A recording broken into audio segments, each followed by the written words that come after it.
तर आज आपण रेस्टॉरंटपेक्षाही भारी घरगुती पद्धतीची दाल मखनीची रेसिपी बघतोय।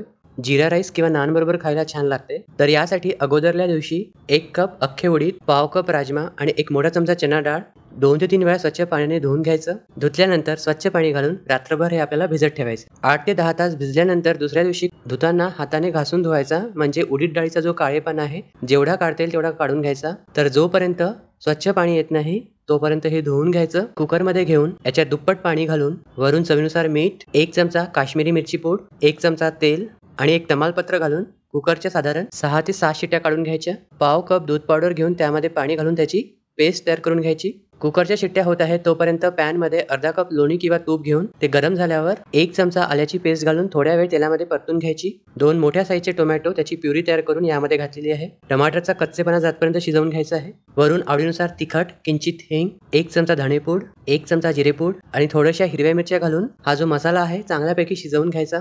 तर तूप सुटेपर्यंत हा मसाला चांगल्यापैकी शिजवून घ्यायचा। कुकरच्या 6 ते 7 शिट्ट्या झाल्यावर गॅस बंद करून पूर्णपणे थंड झाल्यावर झाकण खोलून यामध्ये गरम पाणी घालायचं आहे। राजमा आणि डाळ दोन्ही मस्त शिजलेले आहेत। आता हे पावभाजी मॅशरने मॅश करून घ्यायचे आणि जो तयार मसाला आहे त्यामध्ये घालायची आहे। एकदा मिक्स करून वरून चवीनुसार मीठ आणि थोडीशी कसुरी मेथी घातलेली आहे। कसुरी मेथी जी आहे अगोदर थोडीशी भाजून घ्यायची आणि त्यानंतर घालायची, म्हणजे चव छान येते। याला एक उकळी आली की जे दूध पावडरची पेस्ट तयार करून घेतलेली आहे ती यामध्ये घालायची आहे। या जागेवर तुम्ही क्रीमचा वापर सुद्धा करू शकता। तर दूध पावडर वापरून तुम्ही अगदी रेस्टॉरंट सारखी चव घरी आणू शकता। हे चांगल्यापैकी मिक्स करून झाल्यावर किंचित साखर, 1 चमचा बटर किंवा लोणी आणि बारीक चिरलेली कोथिंबीर घालून आणखीन थोड्या वेळ शिजवून घ्यायची। दाल मखनी जी आहे तुम्ही जेवढी त्याला शिजवाल तेवढी चव छान येते। तर नक्की ट्राय करून बघा, कशी झाली कमेंट्स मध्ये सांगाल आणि व्हिडिओ आवडल्यास लाईक करायला विसरू नका।